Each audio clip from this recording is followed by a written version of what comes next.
నమస్తే, welcome to Leo news.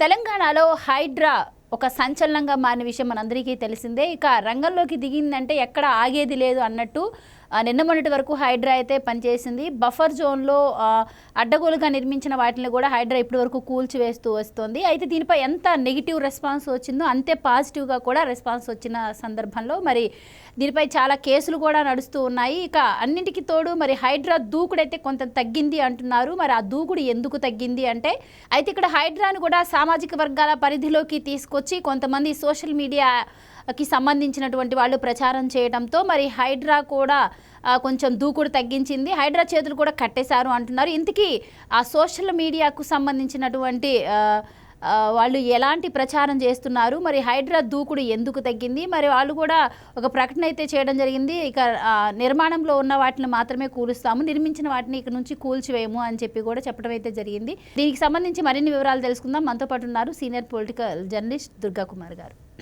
నమస్కారం sir. నమస్కారం మా గోవర్ధన, మన వీక్షకులు కూడా నమస్కారం సార్. హైదరాబాద్లో హైడ్రా ఎంత దూకుడుగా పనిచేసిందో మనందరం చూసాము. ఇట్లాంటివి మా రాష్ట్రంలో కూడా రావాలని చెప్పి చాలామంది కూడా అడిగారు. అఫ్కోర్స్ ఇవి ప్రతిపక్షాలకు ఎలాగో నచ్చవు కాబట్టి దీనిపై దుష్ప్రచారం చేయడం కూడా జరిగింది. అలాగే దీని దూకుడు ఈ 2-3 రోజుల నుంచి కొంచెం తగ్గింది అంటున్నారు. అంటే ఎందుకు అంటే సామాజిక వర్గాలను ఎందుకు హైడ్రాతో అంటగట్టారు, దానివల్ల కొంచెం హైడ్రా ఎండి రంగనాథ్ కూడా ఆలోచిస్తున్నారు అంటున్నారు. అసలు ఏంటి సార్, ఏం జరిగింది దీని వెనక? హైడ్రాకు అసలు సామాజిక వర్గాన్ని అంటగట్టడం ఏంటి, మరి మీరేం చెప్తారు దీనికి సంబంధించి? ఎప్పుడైనా ఒక మంచి కార్యక్రమం జరిగేటప్పుడు మీరు ఇంతకుముందు చెప్పారు ప్రతిపక్షాలు అడ్డం పడతాయి అనేది. అట్లాగే కొన్ని సమాజంలో ఉండే అనేక మందికి అనేక స్వప్రయోజనాలు ఉంటాయి, అలాగే కొన్ని లక్ష్యాలు ఉంటాయి, టార్గెట్స్ ఉంటాయి వాళ్ళకి. వాటిని వాళ్ళు ఏమీ సాధించుకోలేకపోతే ఇలాంటి వాళ్ళని ఉపయోగించుకునైనా వాళ్ళని కొట్టాలని చూస్తారు.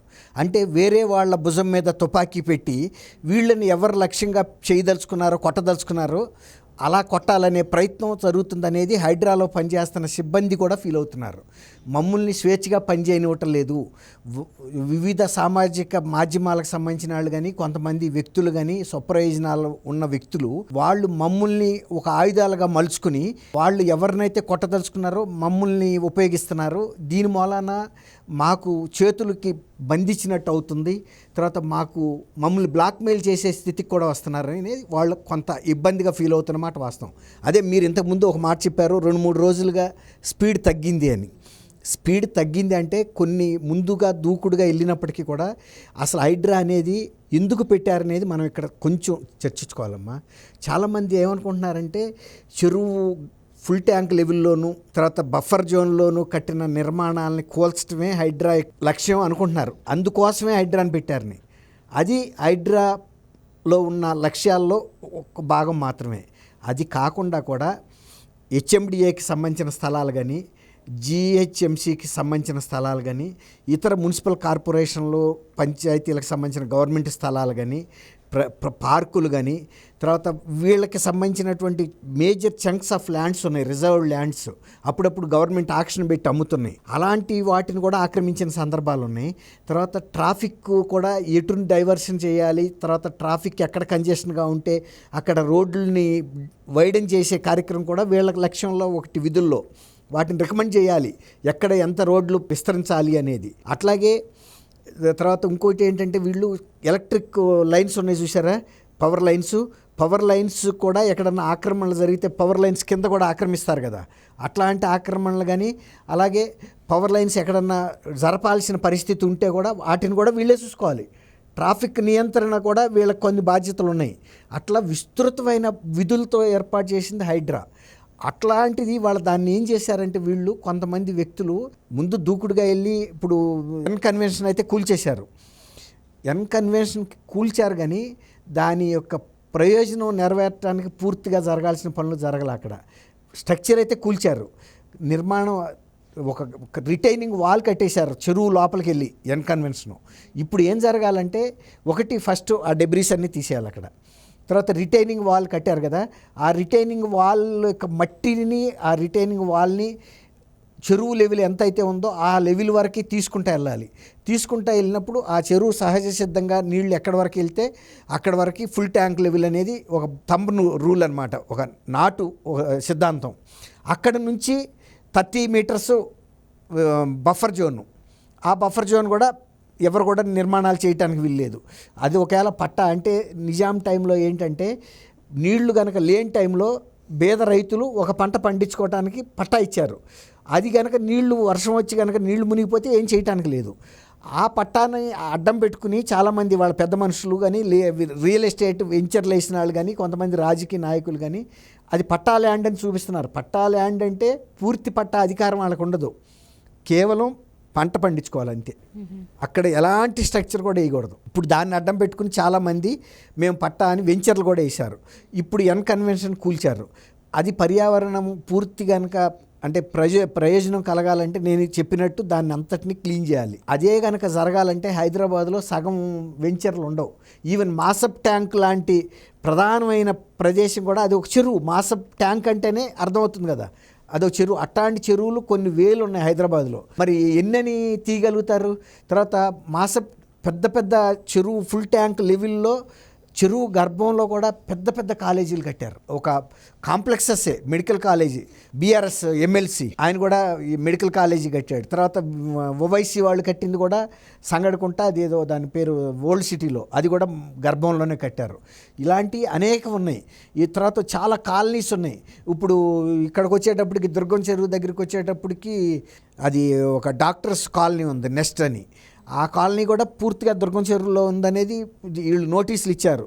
దాదాపు 220 దాకా ఉన్నాయి అని చెప్తున్నారు. అందులో కొంతమంది ఐఏఎస్ ఆఫీసర్లు అంటే చట్టానికి అతీతులనే చెవటల్లా వాళ్ళు అలాంటి ఆల్ ఇండియా సర్వీస్ ఆఫీసర్స్ కూడా ఉన్నారు. వీళ్ళందరూ కోర్టులకు వెళ్తారు, ఫైట్ చేస్తారు. రెండోది ఏంటంటే వీళ్ళ లేఅవుట్లకి హెచ్ఎండిఏ పర్మిషన్ ఇచ్చింది. తర్వాత అండర్ గ్రౌండ్ డ్రైనేజ్ చేశారు, వాటికి వాటర్ సప్లై ఇచ్చారు హెచ్ఎండబ్ల్యూఎస్ వాళ్ళు. తర్వాత పవర్ కనెక్షన్స్ ఇచ్చారు. ఇవన్నీ కూడా జరిగింది. నిన్న అంటే ఎప్పుడైతే ఈ సాటర్డే కావచ్చు సండే కూల్చివేతలపై కూడా చాలామంది కొంతమంది స్పందించడం జరిగింది. అవును, ఆత్మహత్య చేసుకుంటాం మేము. అవును, మాకు ఈ ప్లేస్లో కట్టుకోవడానికి అంటే మా ఓనర్కి పర్మిషన్ ఎవరు ఇచ్చారు, మరి బ్యాంక్ ఎలాగా లీగల్ ఒపీనియన్ తీసుకుంటారు కదా, ఇవన్నీ చేయాల్సింది మీరు యాక్షన్ తీసుకోవాల్సింది వాళ్ళ మీద కదా. ఇప్పుడు చిల్లు కూలిస్తే మేం కదా అన్యాయం అయిపోతున్నాం అని చెప్పి చాలా మంది కూడా అడగటం జరిగింది. నిజంగా ఇది చాలా తీవ్రమైన విషయమ్మా. ఎంతోమంది జీవితాల్లో రోడ్లు పడతాయి ఇవాళ. అంటే నేను దాని మూలన చెరువులో కట్టిన వాళ్ళని వదిలేయమని నేను అంటలేదు. వాళ్ళు ఏమంటున్నారు, ఆల్రెడీ ఉన్నాళ్ళని మేము ఏం చేయమంటున్నారు. సపోజ్ ఒక మన ఆర్గ్యుమెంట్స్ చాలా చోట్ల ఉన్నాయి. అట్లా ఫుల్ ట్యాంక్ లెవెల్ లోపలికి వెళ్ళేసి కట్టుకున్నారు. ఇన్స్టిట్యూషన్స్ నడుస్తున్నాయి, వ్యాపార సంస్థలు నడుస్తున్నాయి, కాలనీలే ఉన్నాయి, ఇళ్ళు ఉన్నాయి. ఇప్పుడు సపోజ్ బఫర్ జోన్లో కడుతున్న ఇంటిని మేము కూలుస్తూ ఉంటున్నారు. ఇప్పుడు దీన్ని కోల్చడం వలన వచ్చే ప్రయోజనం ఏముంది పర్యావరణంగా? నీ ఫుల్ ట్యాంక్ లెవెల్లోనేమో పెద్ద పెద్ద కాంప్లెక్స్లు కాలనీలే ఉన్నాయి. ఒక ఇండివిజువల్ వ్యక్తి ఒక ₹1 కోటి పెట్టి ఒక ఇల్లు కట్టుకున్నాడు అనుకుందాం, ఇవాళ అది మీరు కూలుస్తున్నారు. దాంతో పర్యావరణంగా ఏమైనా మేలు జరుగుతుంది? పూర్తిగా చెరువుని ప్రక్షాళన చేసినప్పుడు ప్రయోజనం చేకూరుతుంది. రెండోది, ప్రక్షాళన చేసిన తర్వాత కూడా అక్కడ డెబ్రీస్ ఏమి ఉండకూడదు, క్లీన్గా ఉండాలి. అంతకుముందు పూర్వంలో ఎలాంటి పరిస్థితి ఉందో అట్లా ఉండాలి. తర్వాత అక్కడ కట్టినటువంటి గోడలు అవన్నీ కూడా తొలగించాలి, పూర్తిగా చెరువు లెవెల్కి తీసుకురావాలి. అట్లా చేయలేనప్పుడు ఏదో కొంతమందిని నష్టపెట్టి కొంతమందిని వదిలేస్తే అది వాళ్ళకి కడుపు మంట ఉండదా? సో మీరు చెప్పింది కరెక్టే. ఇక్కడ హైడ్రా కూల్చివేతలు సామాన్య ప్రజల ఇబ్బందుల గురించి ఎంతవరకు ఓకే, కానీ ఇందులో సామాజిక వర్గాల అంశం ఎక్కడి నుంచి వచ్చిందా? అది కూడా చెప్తాం. ఇప్పుడు నిన్న మురళీమోహన్ గారు సంబంధించిన ఒక చెరువులో కట్టాడని, రంగదాంని చెరువు, సరే వాట్ ఎవర్ ఇట్ ఈజ్, ఒక చెరువు. ఆయన ఏం చెప్తున్నాడు, మేము మా స్ట్రక్చర్స్ అన్నీ కూడా ఈ బఫర్ జోన్కి వీటన్నిటికీ అవుట్ ఆఫ్ దీనిలో ఉన్నాయి. వాళ్ళు కన్స్ట్రక్షన్ చేసుకునేటప్పుడు పెట్టుకున్న బ్లూ షీట్స్ ఒక 3 అడుగులు బఫర్ జోన్లోకి వెళ్ళి అని చెప్పారు. అట్లాగే వర్కర్స్ కోసం వేసిన షెడ్లు కూడా ఒక 3 అడుగులు వచ్చినాయి, మేము తీసేస్తామన్నారు. అట్లాంటి దానికి ఇప్పుడు దానికి ఒక ఫలానా సామాజిక వర్గం వ్యక్తి కాబట్టి ఈయన తరపున ఇంకొక రాష్ట్ర ముఖ్యమంత్రి రేవంత్ రెడ్డికి ఫోన్ చేశాడు. దాని మూలాన్ని వాళ్ళ రంగనాథ్ గారు ఏమీ చర్య తీసుకోలేని పరిస్థితుల్లో పడిపోయాడు అనే ఒక రకమైనటువంటి బ్లాక్ మెయిలింగ్ ఆయన్ని ఒక కార్నర్ చేసే పరిస్థితికి తీసుకొస్తున్నారు. అట్లాగే తర్వాత ఎక్కడెక్కడ పెద్ద పెద్ద అక్రమాలు జరిగిన మాట వాస్తవం, వాటిని గురించి వీళ్ళు చూపిస్తున్నారు. కానీ అంతంత పెద్ద కాంప్లెక్సెస్ని కూల్చితే ఇప్పుడు నేను చెప్పినట్టు ఇవాళ రంగనాథ్ గారు కూడా ఏం చెప్పాడు, కొన్ని పెద్ద పెద్ద కాలేజెస్ ఉన్నమాట వాస్తవం, వాటిని కనుక మేము కూలిస్తే అకాడమిక్ ఇయర్ పోతుందని చెప్పారు. అది ఒక 15 అంతస్తులకు సంబంధించిన మెడికల్ కాలేజెస్ కాంప్లెక్స్ మొత్తం గర్భంలో ఉన్నాయి, చెరువు గర్భంలో. నిజంగానే కూల్చేస్తారు అనుకుందాం. ఇప్పుడు రేపు సమ్మర్ హాలిడేస్ వస్తాయి, ఇప్పుడు ఏప్రిల్ మేలో అకాడమిక్ ఇయర్ అయిపోద్ది. కూల్చేస్తే ఇక ఆ కాలేజీ మళ్ళీ కట్టగలుగుతారా? ఆ కాలేజీ పిల్లలంతా ఏమవ్వాలి? తర్వాత కూల్చిన డెబ్రీస్ మొత్తం ఎక్కడ పోస్తారు? ఇవన్నీ చిన్న విషయాలు కాదు, ఇంకా పర్యావరణానికి ముప్పు కలిగించే అంశాలు అనేకం ఉన్నాయి ఇక్కడ. ఈ రకంగా వాళ్ళు హైడ్రాలో పనిచేస్తున్న అధికారులు కూడా ఏం చేస్తున్నారంటే, మేము ఎన్ కన్వెన్షన్ కూల్చిన మాట వాస్తవం, కానీ ఎన్ కన్వెన్షన్ అంత కూల్చినంత వేగంగా మేము ఇతర సార్లు వెళ్ళగలుగుతాం అనేది జరగని మాట. అనేక అంశాలు ఇమిడి ఉన్నాయి, సామాజిక అంశాలు ఇమిడి ఉన్నాయి. తర్వాత కొంతమంది ఇండివిజువల్స్ చిన్న చిన్న వాళ్ళు ఇళ్ళు కట్టుకున్నారు అప్పులు చేసి, వాళ్ళని సడన్గా వెళ్ళి మేము నిన్న నోటీసులు కూడా ఇవ్వకుండా వెళ్ళి కూల్చేశారు. అది ఎవరు కూడా సభ్య సమాజం హర్షించలేకపోతుంది. కనీసం ఒక నెల రోజులు వాళ్ళకి టైం అన్న ఇవ్వాలి, కనీసం వాళ్ళు ఆల్టర్నేటివ్గా ఇంకోసారి ఎక్కడికన్నా వెళ్ళి చూసుకోవటానికైనా. ఆ సామాన్లు పట్టుకుని ఎవరైనా ఎక్కడికి వెళ్ళగలుగుతారు? తర్వాత రేపు ఈఎంఐలు ఎవరు కట్టాలి? బ్యాంకులు ఇవి లీగల్ ఒపీనియన్ తీసుకుని ఇచ్చినాయి. ఇప్పుడు లీగల్ ఒపీనియన్ తీసుకున్నప్పుడు ఇక మరి వీళ్ళ డ్యూటీ ఏముందో, వాళ్ళు లీగల్గా నష్టపోయారు, వాళ్ళు కూడా నష్టపడ్డారు. లీగల్ ఒపీనియన్ ఏమో పర్ఫెక్ట్గా ఉందని ఇచ్చారు. ఇప్పుడు ఈఎంఐ ఎవరు కట్టాలి? ఎట్లా కట్టాలి? గవర్నమెంట్ కడుతుందా? తర్వాత వీళ్ళు ఇవాళ వరకు దాని మీద పెట్టుకున్న డబ్బులు కానీ ఇంకా ఇంట్లో చేసుకున్న ఏర్పాట్లన్నిటికీ గవర్నమెంట్ ఎక్కడన్నా ప్రత్యామ్నాయంగా స్థలం ఇస్తుందా? ఇలాంటి అనేక సామాజిక అంశాలు ఇమిడి ఉన్నాయి. దీన్ని అదే నేను ఇంతకుముందు చెప్పాను చూసారు, కొంతమంది వ్యక్తులు హైడ్రాలో ఉన్న టాప్ వ్యక్తి రంగనాథ్ గారి దగ్గర నుంచి ఆ వ్యవస్థనే బ్లాక్మెయిల్ చేసే పరిస్థితికి వచ్చింది. ఇవాళ ప్రభుత్వం కూడా ఒక రకంగా ఫిక్స్లో పడిపోయింది, ముందుకి వెళ్ళలేదు, వెనక్కి కూడా రాలేదు. తర్వాత అట్టని సామాన్య ప్రజలను కనుక ఇబ్బంది పెడితే సామాన్య ప్రజల్లో రివోల్ట్ వస్తాయి. రేపు అక్కడ వాళ్ళు పెట్రోల్ పోసుకుని ఆత్మహత్య చేసుకుంటాం కన్నా గత్యంతరం కూడా లేదు. అప్పుడు ప్రభుత్వం పరిస్థితి ఏంటి? ప్రజల్లో ఎంత తిరుగుబాటు వస్తుంది? ఇవన్నీ కూడా ఆలోచించాలి. ఇంకోటి నేను అందుకే ఏం చెబుతానంటే, ఇంత పెద్ద పెద్ద కాలేజెస్ ఇవన్నీ కట్టినప్పుడు ఆ చెరువుని ఎట్టాగూ ప్రక్షాళన చేయడం కుదరదు. కాబట్టి ఆ చెరువుల్లోకి రావాల్సిన నీళ్ళని దాని మూలాన ఎక్కడన్నా ఇతర సాట్ల ముంపుకు గురవుతున్న సాట నుంచి ఆ నీళ్ళని వేరే మార్గాల ద్వారా తీసుకెళ్ళి ఆ దగ్గరలో ఉన్న ఇతర చెరువులకు కానీ ఇతర వాగులకి కానీ లేకపోతే డ్రైన్స్కి కానీ కనెక్ట్ చేసి పంపటం తప్ప చేయగలిగింది ఏమీ లేదు. అట్లాగే వాళ్ళకి అధిక పెనాల్టీ వేసి డబ్బులు వసూలు చేసి దానికి తగ్గ ఇతర పనులు చేసి ఆ ప్రాంతంలో కొంత పర్యావరణాన్ని సంరక్షించడానికి చర్యలు తీసుకోవడానికి వీలవుతుంది తప్ప పూర్తిగా ప్రక్షాళన చేస్తే సగం హైదరాబాద్ మాత్రమే మిగులుతుంది. అదైతే నేను చెప్పగలను. థ్యాంక్ యూ థ్యాంక్ యూ అమ్మా గోవర్ధన మన వీక్షకులు.